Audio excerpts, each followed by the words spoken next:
Hola, hola, ¿qué tal? ¿Cómo estamos? Vamos a iniciar este en vivo.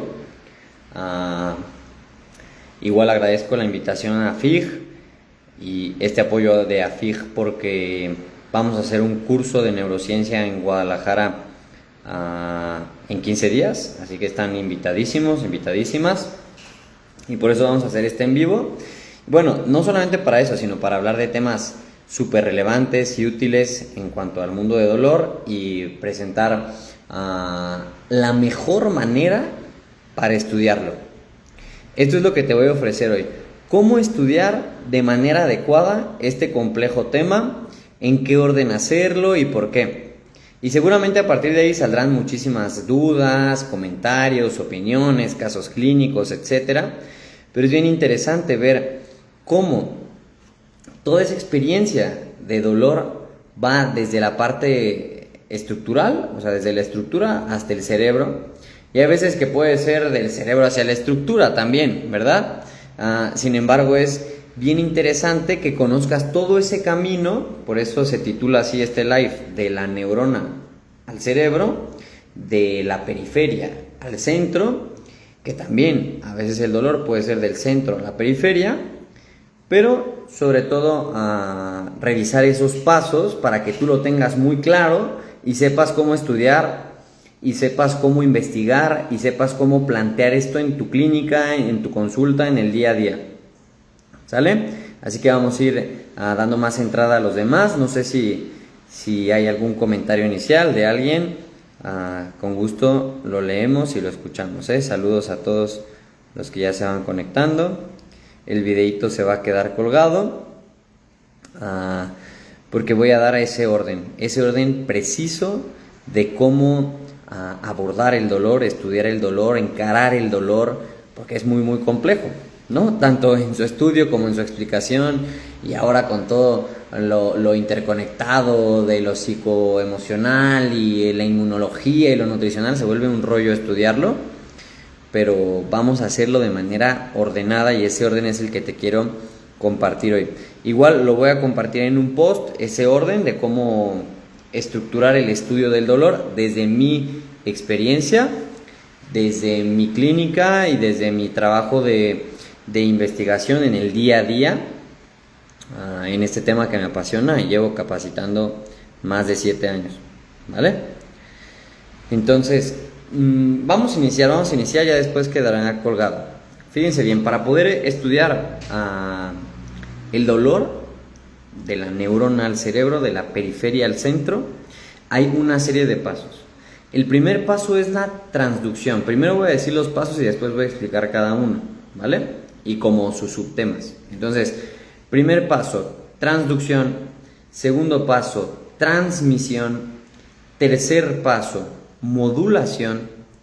Cuarto paso, percepción. Quinto paso, interpretación. Sexto paso, respuesta.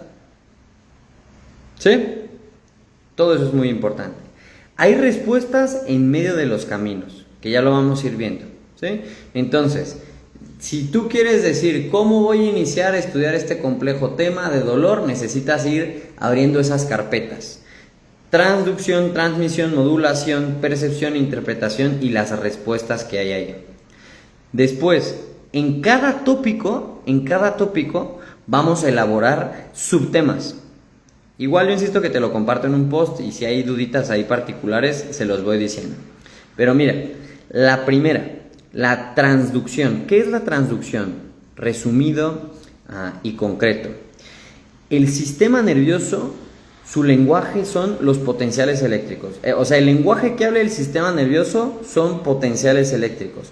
No habla temperatura, tacto, vibración, presión, no habla ningún estímulo como luz, sonido, no, eso no habla el sistema nervioso. El sistema nervioso habla a través de su lenguaje, es a través de potenciales eléctricos.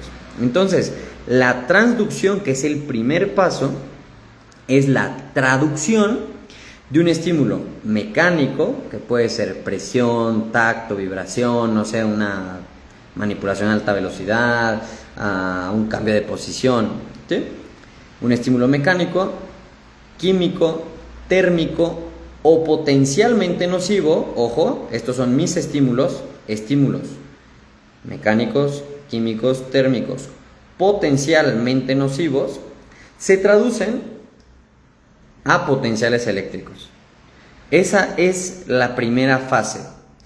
Cualquier estímulo que esté en el contexto, cualquiera, sea el que sea, sonido, luz, tacto, temperatura, vibración, lo que sea, o cuidado porque te puedes quemar, o ay, me piqué, ¿vale? Todo esto no lo habla directamente. El sistema nervioso necesita traductores, ¿sí? Esos traductores de la primera parte, que es la transducción, esos traductores se llaman canales iónicos. Eso es bien interesante. ¿Quiénes son los que me traducen? Los que me traducen esos traductores se llaman canales iónicos. O, pues, esa es la nomenclatura reciente, porque cuando yo lo estudiaran mecanorreceptores, termorreceptores, quimiorreceptores y nociceptores. Sí, todos estos son traductores, ¿ok? Están en la primera fase, la transducción. Entonces, en esa primera fase, que es la transducción, están estos traductores. Termorreceptores, quimiorreceptores, mecanorreceptores y nociceptores. Todos estos son proteínas. Y tú vas a decir, pero ¿qué me interesa a mí saber que sean proteínas, que sean canales, ¿no? Canales. Pues es muy interesante porque hay que entender cómo y dónde se fabrican esas proteínas. ¿Y por qué se fabrican? ¿Por qué tú necesitarías más transductores, más traductores para el dolor? ¿O por qué a veces esos traductores, esos transductores, esos canales iónicos, esas proteínas, a veces ya no traducen frío, calor, el tacto suave, y lo traducen todo como dolor, como nocicepción? Todo eso es nuestro primer paso. Entonces, en la transducción están los traductores, que son los nociceptores, termorreceptores, quimiorreceptores, mecanorreceptores, ¿vale? Que son proteínas, ¿sí? Que son canales iónicos. Estas proteínas necesitamos ver dónde se sintetizan y qué traducen y qué regulan. Eso es el paso 1. Y hay sustancias, que esto tiene todo el sentido, hay sustancias que van a hacer que estos traductores traduzcan mucho más. Por supuesto, hay sustancias que amplifican en la periferia la traducción del dolor. Eso es clave, por supuesto que sí, ¿no? Por ejemplo, todas las citoquinas proinflamatorias, interleucina 1, 6, TNF-alfa, High Mobility Group Box 1, cualquier citoquina proinflamatoria hace que los nociceptores traduzcan esos estímulos nocivos en un potencial de acción que va a viajar después hacia el sistema nervioso central. Entonces es clave entender esto, ¿no? Es una clave importantísima. Y hay sustancias que evitan la actividad de esos transductores, ¿no? Por ejemplo, la capsaicina del chile, la menta, la canela, por eso se ponen el icy hot y todo ese rollo, ¿no?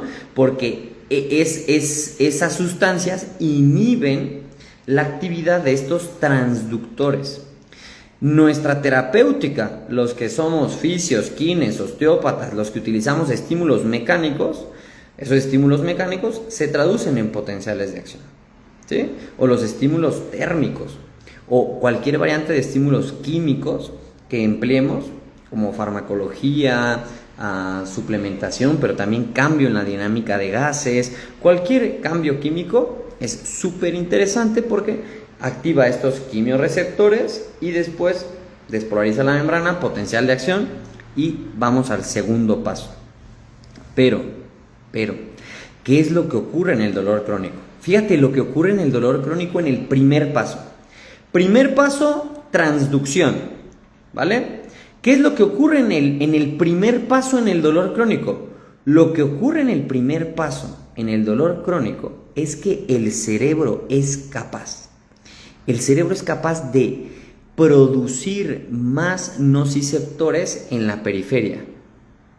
¿Cómo hace esto? ¿Cómo da la señal el cerebro para producir más receptores, más traductores? Voy a traducir ahora todo a posible daño, a dolor, posible daño, dolor. ¿Por qué el cerebro tomaría esa decisión? ¿Y se estaría equivocando el cerebro o es útil? No, claro, es muy útil. Si tú en tu periferia tienes sustancias que constantemente están mandando la información a tu cerebro de que hay peligro, el cerebro necesita amplificar esa señal. Y para amplificar esa señal produce muchos más receptores, o sea, nociceptores, o sea, terminaciones nerviosas libres. ¿Y cómo lo hace el cerebro? ¿Cómo lo hace? Pues cuando el cerebro decide producir más de estos receptores, manda vía retroflujo, o sea, ya no es aferente de la periferia al centro, ya es eferente del centro a la periferia, manda péptido relacionado con el gen de la calcitonina, sustancia P y colecistoquinina, y en el ganglio de la raíz dorsal de los nervios raquídeos, en el ganglio de la raíz dorsal hay ADN para configurar más terminaciones nerviosas libres que lo único que están recogiendo de la periferia es señal nociceptiva. Por eso es que es interesante saber que esos receptores, que esos transductores son proteínas, porque la pregunta es ¿y dónde se fabrican esas proteínas? ¿Y cuáles son las señales para fabricar esas proteínas? ¿Y qué sustancias estimulan esas proteínas? ¿Y qué sustancias silencian esas proteínas? ¿Y qué sustancias estimulan que el cerebro mande la señal para producir más de esas proteínas, más de esos transductores? ¿Me explico? O sea, desde el primer paso ya tenemos intervenciones terapéuticas. Desde el primer paso entendiéndolo. Y solo vamos en el primer paso, ahora imagínate. Por eso para mí se me hace una locura cuando la gente dice, no, sí, es que el dolor tiene una carga emocional. Tipo, claro que la tiene, siempre la tiene. Pero ¿cómo ordenamos siquiera las intervenciones? El dolor tiene una parte cognitiva, por supuesto. El dolor tiene una parte social, claro, pero es que eso ya está más escrito y visto que nada.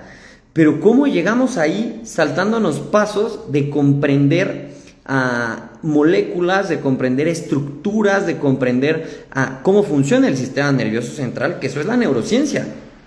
¿Sí me explico? O sea, cuando llegamos allá ya te voy a explicar, porque te voy a explicar todo ese rollo. Sin embargo, fíjate cómo el primer paso es muy importante y en el primer paso ya hay una conexión con el último paso. El primer paso va a asegurar el último paso. Eso es clave, o sea, las respuestas, ¿sí? A ver, déjenme pongo a cargar el celular, como que voy a tener que cambiar de spot, yo creo.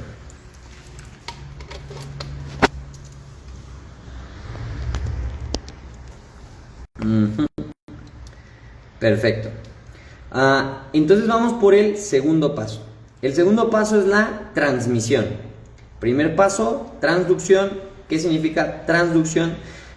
Un estímulo mecánico, químico, térmico o potencialmente nocivo lo traducimos en un potencial de acción, ¿vale? Con lo que ya hablamos de esas proteínas y de ese rollo, que después yo se los profundizo y analizo mucho más en otro día, ¿vale? Segundo paso que tienes que estudiar. Para estudiar dolor, el segundo paso es la transmisión. ¿Qué hablamos en la transmisión? En la transmisión vamos a hablar del tipo de fibras nerviosas y vamos a hablar de los neurotransmisores. De eso se habla en la transmisión. Te lo voy a explicar. Mira, tenemos un estímulo. Ese estímulo mecánico, químico, térmico o potencialmente nocivo lo detecta una proteína, un canal iónico que es un traductor y lo traduce en un potencial eléctrico. Este potencial eléctrico va a viajar a través de unas fibras particulares dentro del nervio. Y esas fibras particulares van a contener y a vaciar en el botón sináptico neurotransmisores para generar sinapsis. Entonces, ahí va la cuestión, ¿no? ¿Qué tipo de fibras tenemos? Tenemos fibras tipo C, tipo A delta, tipo A beta y unas que se les olvida a la mayoría, las alfa. Entonces, volvamos al inicio. Dependiendo del estímulo y el receptor yo voy a agarrar una fibra con un neurotransmisor. Repito, dependiendo del estímulo, si el estímulo es mecánico, agradable, como por ejemplo la terapia manual, ¿sí? Este estímulo lo va a traducir un mecanorreceptor, una proteína especializada para traducir eso, que es la sustancia P sobre todo, y de las fibras A delta, que es para el dolor agudo, o sea el glutamato, suelen ser excitatorios del sistema nervioso. Todavía no se construye la experiencia del dolor acá, todavía no se construye, estamos hablando de la médula. La construcción de la experiencia del dolor ya es encefálica. ¿Me explico? O sea, es encefálica. Aquí ni siquiera lo hemos percibido. Ni siquiera lo hemos modulado siquiera. Entonces tenemos que ir a ver esto. ¿Por qué? Ya que hay otro ítem importantísimo de esto. Importantísimo. En la transmisión vemos las fibras que son A delta, A alfa, A beta y tipo C. Vemos los neurotransmisores por los que viaja cada fibra. Pero hay que entender que si analizamos las fibras del dolor, que son las A delta y las tipo C, y sus neurotransmisores, que son excitatorios, no únicamente son neurotransmisores que estimulan neuronas, no, también son neurotransmisores que estimulan al sistema inmune. Entonces aquí ya tenemos más complejidad. ¿Por qué? Porque cuando las fibras tipo C y las fibras A delta están activas, porque en la periferia hay señalización constante de daño o posible daño, el sistema inmune se va a activar. Por supuesto que se va a activar. Claro que se va a activar. Y necesitas tú ahora dar una respuesta inflamatoria.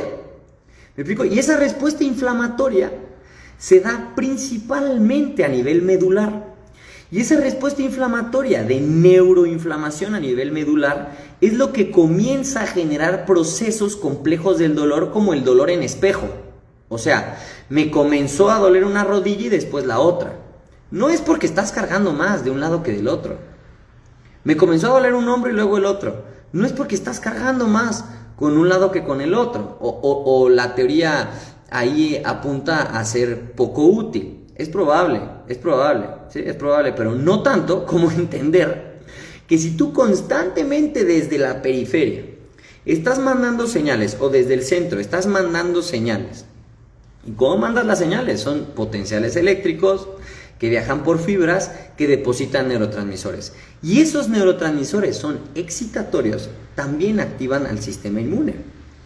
Y el sistema inmune empieza a inflamar. Y empiezas a tener neuroinflamación y empiezas a tener sensibilización bilateral o dolor de un hemicuerpo. ¿A poco no tienes pacientes que te dicen: a mí me duele todo el lado derecho, a mí me duele todo el lado izquierdo, a mí me empezó a doler el hombro, luego el codo, luego la mano, a mí me empezó a doler la rodilla derecha y luego la izquierda? O pacientes ya con sensibilización de todo el cuerpo, ¿no? Mal diagnosticados con fibromialgia y así, o sea, que están sensibles todos. Pues bueno, dentro de todo eso está la neuroinflamación. Pero ¿cómo llegamos a la neuroinflamación? Porque hay sustancias en la periferia que están reclutando al sistema nervioso vía sangre por nuestro estilo de vida, y porque los neurotransmisores que se depositan en la médula espinal están siendo excitatorios. Y tú me vas a decir: pero Fer, ¿cómo? ¿En la médula espinal hay sistema inmune? Sí, la glía, las células de sostén de las neuronas en la médula espinal y en todo el sistema nervioso central son sistema inmune, capaz de inflamar. ¿Y por qué van a inflamar? ¿Pero por qué tendrían que inflamar? Pues para proteger. Pues ¿para qué sirve la inflamación? Para proteger. El tema es que estás inflamando y estás protegiendo algo que no tienes necesidad de proteger. Ese es el tema. ¿Y por qué no hay necesidad de proteger? Porque pues no es un virus, pues porque no es un daño constante y continuo. ¿Sí? El dolor crónico por eso es algo más complejo. Ahora ya estamos reclutando la inmunología y hablando a nivel de la médula espinal. En el segundo proceso, que es la transmisión. Entonces, primer proceso, transducción. ¿Vale? Estímulos que se traducen en potenciales eléctricos. ¿Vale? ¿Qué tienes que estudiar aquí? esas proteínas, dónde se sintetizan, cómo se sintetizan, cuáles son, a qué responden. Muy bien, perfecto. Segundo paso, transmisión. ¿Qué estudiamos en la transmisión? Cómo ese potencial eléctrico va a viajar por determinadas fibras. ¿Qué fibras? A delta, a beta, tipo C, tipo alfa, dependiendo del estímulo, por supuesto, ¿sí? ¿Y qué neurotransmisor existe en esa ruta? ¿Y cómo ese neurotransmisor influye en la siguiente sinapsis, o sea, en nuestro sistema nervioso central? ¿Y cómo ese neurotransmisor influye en el sistema inmune? Entonces, hasta ahí vamos, hasta ahí vamos. El tercer paso es la modulación. La modulación, aquí vamos a estudiarla en dos partes. La modulación.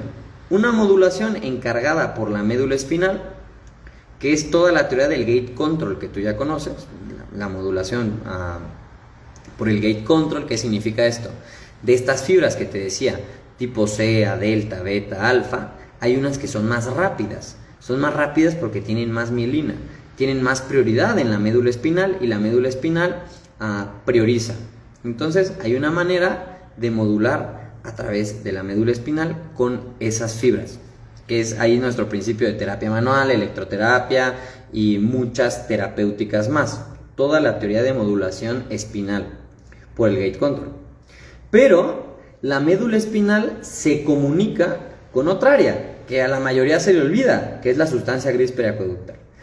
Esa sustancia gris periacueductal es fundamentalmente importante para modular el dolor. Aquí ni siquiera lo hemos percibido.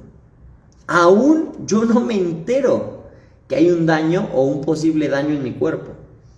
Apenas voy en la modulación. Es que yo en mi cuerpo y ustedes también tenemos constantemente daño. ¿Por qué no nos enteramos? No nos enteramos porque en ese proceso de modulación, que son los contadores de la empresa que es nuestro cuerpo, la médula espinal y la sustancia gris periacueductal, dicen, no, que no llegue al tálamo, que no pase ese filtro, y que no lo perciba. Porque constantemente en nuestro cuerpo hay neurotransmisores excitatorios, citoquinas proinflamatorias, daño, ¿me explico? Pero no lo percibimos porque en la modulación se hace ese balance de cuentas. ¿Quiénes hacen ese balance de cuentas? La médula espinal, dependiendo de los neurotransmisores que le vengan, dependiendo de los estímulos. También a nivel de la médula espinal, por el flujo sanguíneo, de todas las citoquinas que viajan en sangre y hormonas, que tienen también influencia a nivel de la médula y a nivel central. Y la otra contadora es la sustancia gris periacueductal, que a todos se les olvida.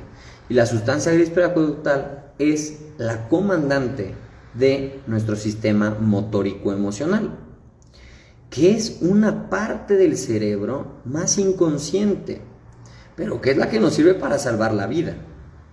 Entonces, entre la médula espinal y la sustancia gris periacueductal hacen ese balance de cuentas para que tú percibas o no el daño. La cuarta parte es la percepción. En cuanto a la percepción, hay un protagonista fundamental que es el tálamo. Es nuestro filtro de percibir cualquier estímulo, cualquier sensación, ya sea exteroceptiva o ya sea interoceptiva. Aunque por la interocepción también se recluta la ínsula, el tálamo es el protagonista en percibir. Porque no puede haber una sensación dolorosa que no pase por ahí, porque entonces yo no me entero como individuo. Insisto, no es lo mismo tener daño a tener dolor. Son dos cosas muy diferentes. Porque constantemente en tu cuerpo hay daño, pero no hay dolor, porque no se percibe. Entonces, necesitaríamos entender, yo creo, ¿no? Es fundamental esa modulación, cómo modular para determinar la percepción o no de daño. Lo que pasa es que en procesos de dolor nociplástico crónico, con neuroinflamación, con sensibilización centromedular, con aumento de citoquinas proinflamatorias, con aumento de neurotransmisores excitatorios, con aumento de hormonas excitatorias, Nuestro filtro, que es el tálamo, se entera constantemente de cosas que no se tendría que enterar. Percibimos el más mínimo daño. E imagínate, eso para el cerebro es una locura. Es una locura percibir el más mínimo daño. Es una locura. O sea, no nos permite percibir otras cosas, porque el dolor es una señal dominante, porque es una señal de supervivencia. Es una señal de supervivencia. Entonces, necesitamos entender ese paso, por supuesto. Y ya que lo percibimos, vamos al siguiente paso, que es la interpretación. Ahora sí, con eso que percibo, interpreto. Y esta interpretación se hace con base a toda mi experiencia de vida, toda mi genética, mi epigenética, con toda mi vida y carga social, emocional, cognitiva, reproductiva, etc. Que la parte de la interpretación es lo que hace único al dolor en cada cuerpo. La parte de la interpretación. Entonces, ¿qué indagamos en la interpretación? Pues indagamos experiencias, expectativas, creencias, emociones, vida de relación, etc. Y ahorita todo el mundo está hablando de eso, todo el mundo de que sí hay que ver el dolor de manera biopsicosocial, y acuérdate de lo emocional, y acuérdate de lo cognitivo. Sí, por supuesto que sí, o sea, yo soy el más fanático de ese tema, el más fanático que puede existir. Pero, ¿cómo? ¿Te han dicho cómo? Es pregunta. Yo les pregunto a los que están ahorita conectados, que no les haya dado clase yo. ¿Cómo? Esa es la pregunta. ¿Cómo hacerlo? Porque bueno, sí sabes, ¿no? Sabes la transducción, la transmisión, la modulación, la percepción, todo eso, pues lo trabajas sin querer queriendo con tus distintas terapéuticas. Pero la parte interpretativa y de percepción central, yo me la paso leyendo cositas en redes sociales que dicen terapia tal psicológica, ¿sí? Ok, órale, perfecto, ¿sí?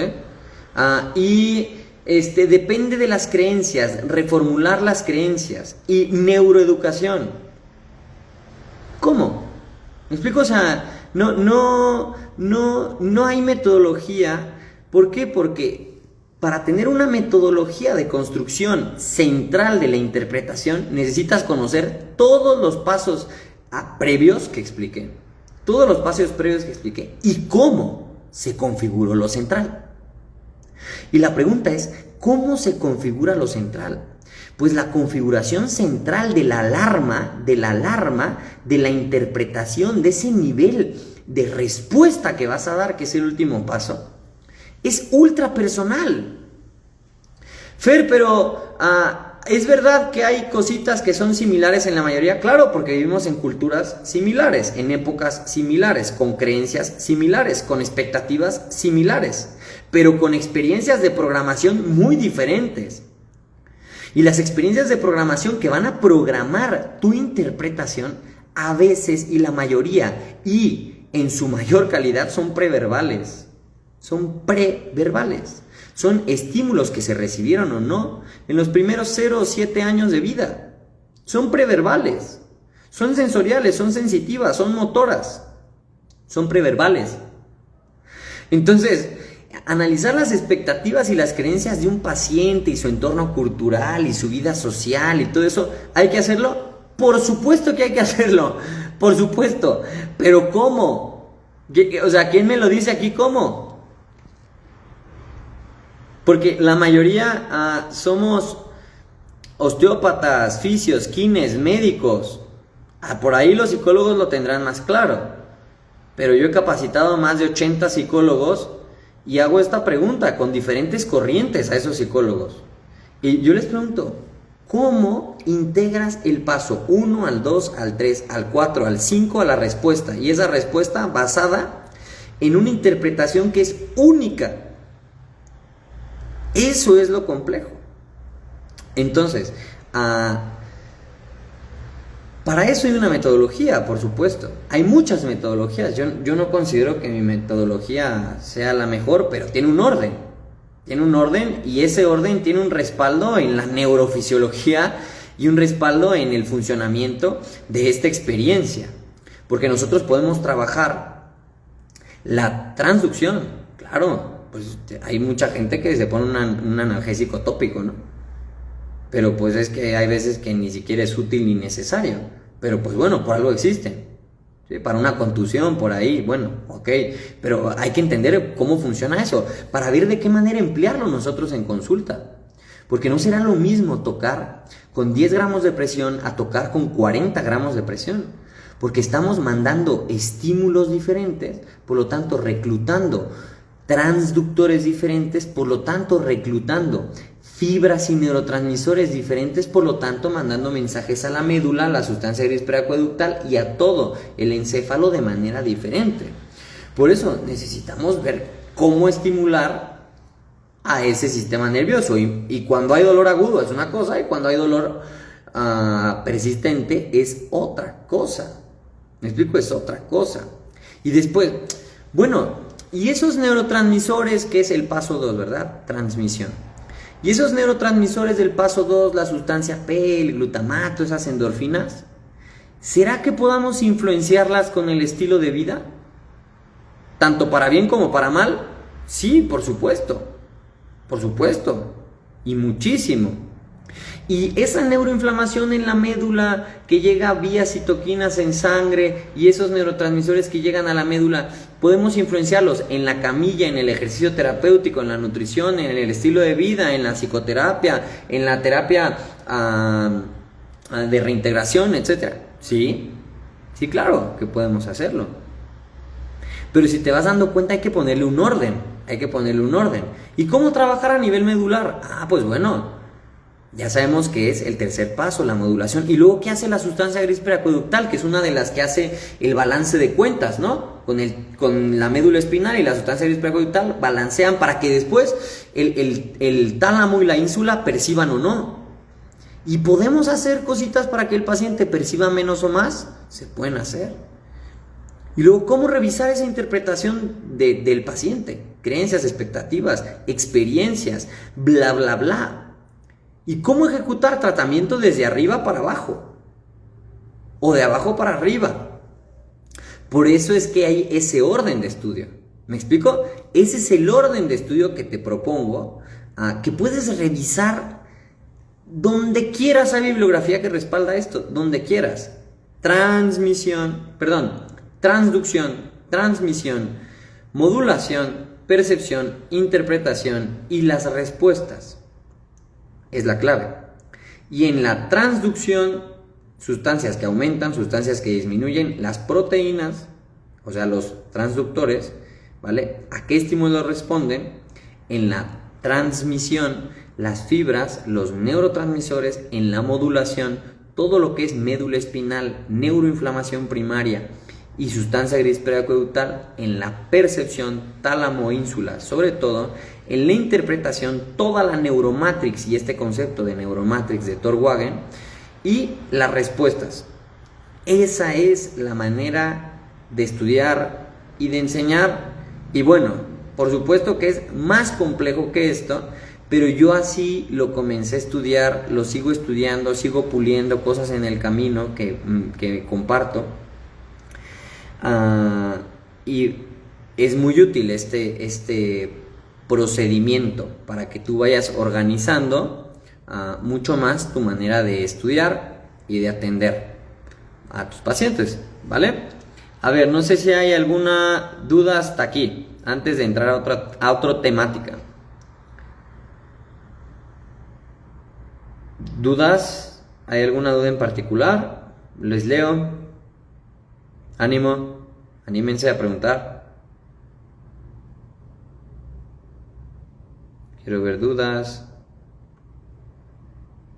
Venga, No, escuchamos, no juzgamos. La mejor duda es la que sale. La mejor pregunta es la que se hace. No sé si tengan aquí una pregunta particular. Ujú. Todavía no hay preguntas. Ok, muy bien. Entonces, vamos a avanzar un poquito más, a detallar un poquito más ejemplos. Ejemplos para que tú vayas viendo intervenciones desde el paso 1 hasta el último paso. ¿Sí? Entonces, mira, ejemplos. Este ejemplo me encanta. ¿Por qué? Porque mezclamos dos cosas que a veces las vemos separadas, que es la química y la mecánica, pero no está separado nada. ¿Sí? Ejemplo 1. Te invito a que busques los receptores. Vamos al paso 1, ejemplo 1. Paso 1, ejemplo 1. A que busques receptores tipo ASIC.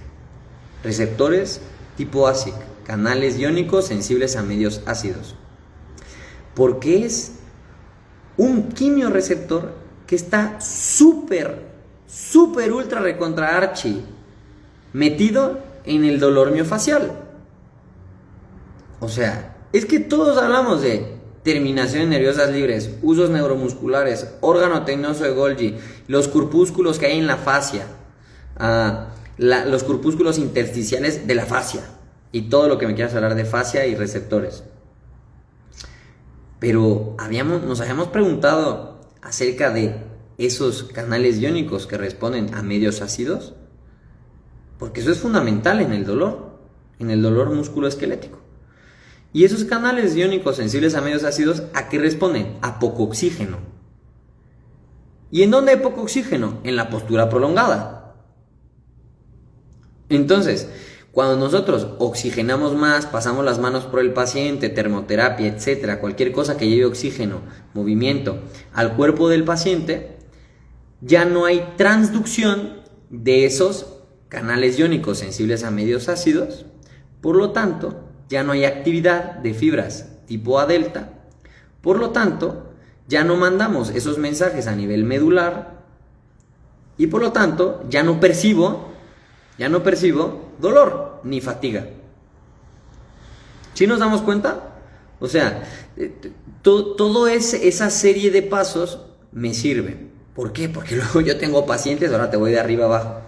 Yo tengo pacientes que dicen, es que ahí me duele mucho la espalda y las nalgas cuando llevo ya 3 horas sentado o sentada. Pues por supuesto. Y les digo, y bueno, ¿y tú por qué crees que te duele? No, pues es que a mi papá y a mi mamá, desde que eran jóvenes, les dolía la espalda también y debe ser algo hereditario, genético. Ok, ahí tiene la carga de la creencia. ¿Y qué esperas que yo haga o que te dé para que se quite? No, pues a mí me viene muy bien un ketorolaco sublingual. No hay ni siquiera compatibilidad con la ruta farmacológica. Pero fíjate bien cómo el paciente te expresa a través de la transducción de una hipoxia, de poco oxígeno, de la transmisión de una señal nociceptiva, de una modulación y calibración que percibe el paciente e interpreta a través de su experiencia de vida una respuesta. Y esa respuesta nosotros tenemos que reconfigurarla. ¿Por qué? Porque si el paciente le ponemos snacks de movimientos, pausas activas, a moverse más, y qué casualidad que sea sedentario, y qué casualidad que esté reinflamadote, me explico, si ese paciente se mueve más, te prometo que se le olvida que esto es genético, porque de genético no tiene nada. Porque a cualquier persona que lleva 3 horas sentadas empieza a sentir fatiga, dolor. ¿Por qué? Porque se activan esos canales iónicos. A diferencia, te voy a poner otro ejemplo, ahora voy a cambiar el ejemplo de algo miofacial también, de cuando tú haces un sprint con fatiga metabólica, con déficit de control neuromotor, y ahí el músculo se estira rebasando su capacidad de adaptación, los usos neuromusculares y los órganos tendinosos ya no captan ese estímulo, ya no lo traducen, ahora traduce terminación nerviosa libre, manda el estímulo, segundo paso, transmisión por fibras A, delta, glutamato a la médula, arco reflejo, ¡pam!, te aprietas y señal a nivel central, me aprieto. Son dos receptores diferentes para dos sintomatologías diferentes, con dos tratamientos diferentes. Uno tiene que ver más con la postura prolongada, el estilo de vida, la hipoxia, y por lo tanto con un canal iónico, y el otro con un estímulo mecánico. Pues bueno, si tu paciente te viene con un mecanismo de lesión, ya está. Pero si tu paciente no te viene con un mecanismo de lesión, pues hay que indagar un poquito más, ¿vale?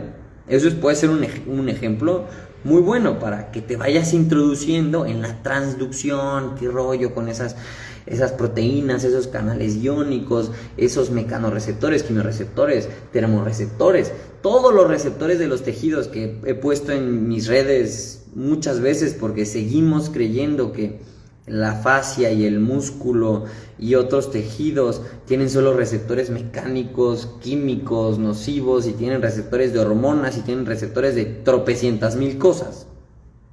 Pero por poner un ejemplo sintetizado, me parece muy bien para que te vayas abriendo ese mundo y comprendiéndolo en esta primer carpeta, que es transducción.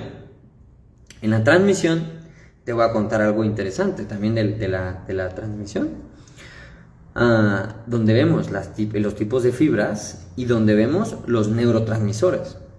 Hay un neurotransmisor que es fascinante, que es la sustancia P, de la cual he estado hablando ahí y seguiré hablando un ratito en mis redes. Y pues bueno, en el curso, quien vaya, vemos como 6 horas de sustancia P. Es una locura.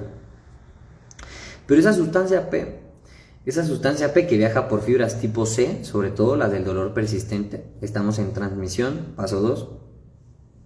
Esa sustancia P es también una citoquina proinflamatoria, estimula al sistema inmune. Esa sustancia P es estable en medios ácidos, por lo tanto, la postura prolongada lo empeora. Esa sustancia P, su principal neurotransmisor antagonista es la serotonina. Por lo tanto, la terapia manual, el mindfulness, etcétera, etcétera, es fundamental para contrarrestar esa sustancia P. Esa sustancia P, te lo puse ahí también, está en lo de sustancia P recientemente, las enzimas que la degradan, porque ahora ya te metiste un rollo, ¿no? O sea, si tenemos un neurotransmisor, hay que ver cómo se sintetiza y hay que ver cómo se degrada para degradarlo, porque tú quieres degradarla. ¿Y cómo degradamos sustancia P? Moviéndonos. ¿Cómo degradamos sustancia P? Estar más presente en el aquí y el ahora. ¿Cómo degradamos sustancia P? Dejando de comer ciertos sustratos que agarran la enzima que degrada sustancia P.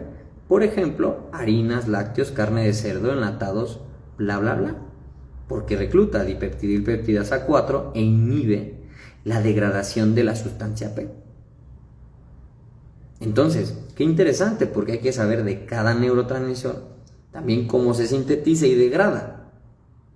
Y vamos en el paso 2, en la transmisión. En el paso 3, la modulación. La médula espinal, ya están familiarizados con ella, pero hablando de la otra protagonista, la sustancia gris periacueductal. Hay algo bien bonito con la sustancia gris periacueductal. Es una de las áreas, junto con la amígdala basolateral, que tiene muchos receptores de gases. Entonces, a través del trabajo de intercambio de respiración, de hipoxia, hipercapnias, etc., podemos regular la actividad de la sustancia gris periacueductal. Y esa sustancia gris periacueductal también es sensible a que el paciente reinterprete qué es y no peligroso. Eso es clave, por eso el reencuadre funciona muy bien para esta estructura. Y esta estructura es una bomba, es la comandanta del sistema motórico emocional, que en el curso vamos a hablar igual como 10 horas del sistema motórico emocional, porque es una locura. Y vamos a hacer una terapéutica brutal para que contacte el paciente con eso directamente. Es una locura, de verdad. Muy, muy, muy bonito. Y bueno, ya para la parte de percepción de la ínsula y del tálamo, pues bueno, toda la ruta interoceptiva, toda la ruta de mandar las señales propioceptivas del cuerpo al cerebro, porque el cerebro se queda primero con las señales físicas y después con las mentales. Esto es una ley. Si tu cerebro se quedara solo primero con las señales mentales y después con las físicas, ya estarías en el horno hace rato.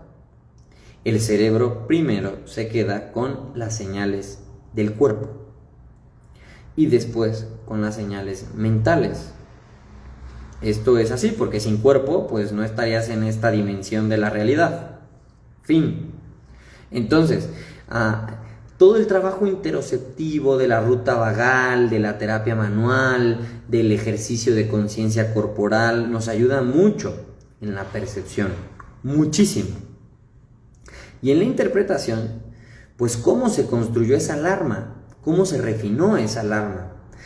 En cuanto a la interpretación, hay áreas muy, muy importantes, como el hipocampo, como el gyrus cingulado, como la amígdala basolateral, como el hipotálamo, como la corteza prefrontal, ¿sí?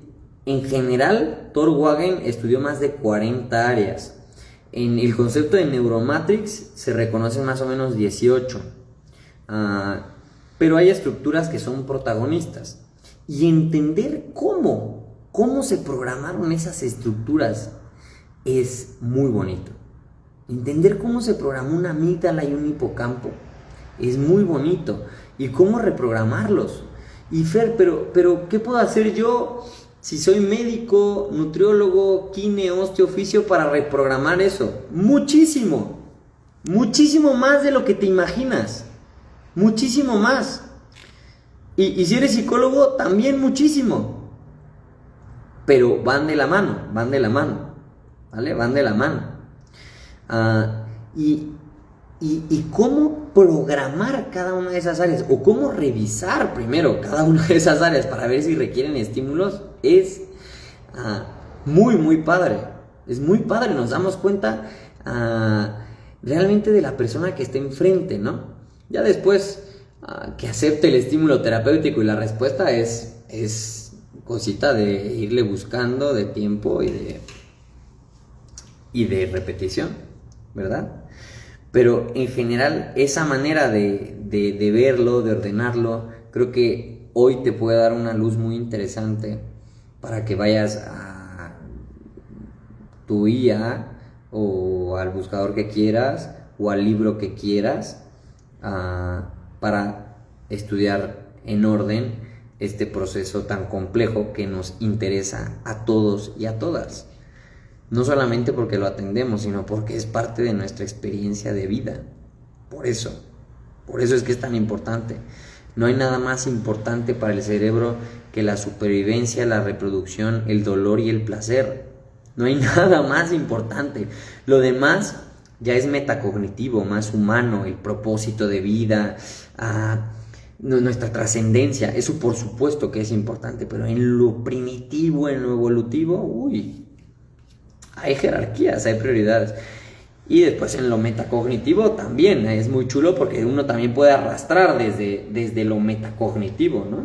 O sea, desde ya la corteza prefrontal para lo que quieras, ¿vale? Entonces, bueno, eso es lo que les quería compartir hoy. Me encantaría, me fascinaría que si les gusta esta manera de verlo, investíguenlo, no me crean nada. Como siempre digo, investíguenlo. Esta serie de pasos, por supuesto que aquí es un súper rapidito y en ese sentido pues merece la pena hacerlo más profundo. Y si te late, pues te invito a unirte a la experiencia de neurociencia aplicada que vamos a tener en Guadalajara, si te late. Igual para los que estuvieron conectados en el en vivo, que ya los tengo registrados, si me mandan un mensajito, van a tener un 40% de descuento en la beca de la inscripción, ¿vale? Por estar conectados acá, si son de Guadalajara o si quieren ir para allá. Perfecto, no sé si hay alguna duda, comentario, sugerencia. Aquí hay una buena pregunta de un colega, Alex. Dice, por la alarma que se encendió en la etapa de la infancia. Respondió Alex, la diferencia. Bien, El Alex la respondió. Muy bien. Totalmente de acuerdo, mi Alex. A ver, estoy viendo si hay más preguntitas. Ok. Muy bien. Muy bien, gente bonita. Muchas gracias por su tiempo. Lo aprecio muchísimo. Igual, si quieren mandarme mensajito, escribir acá, perfecto. Cualquier duda, quedo a sus órdenes y les mando un abrazo. Muchas gracias. Nos vemos pronto.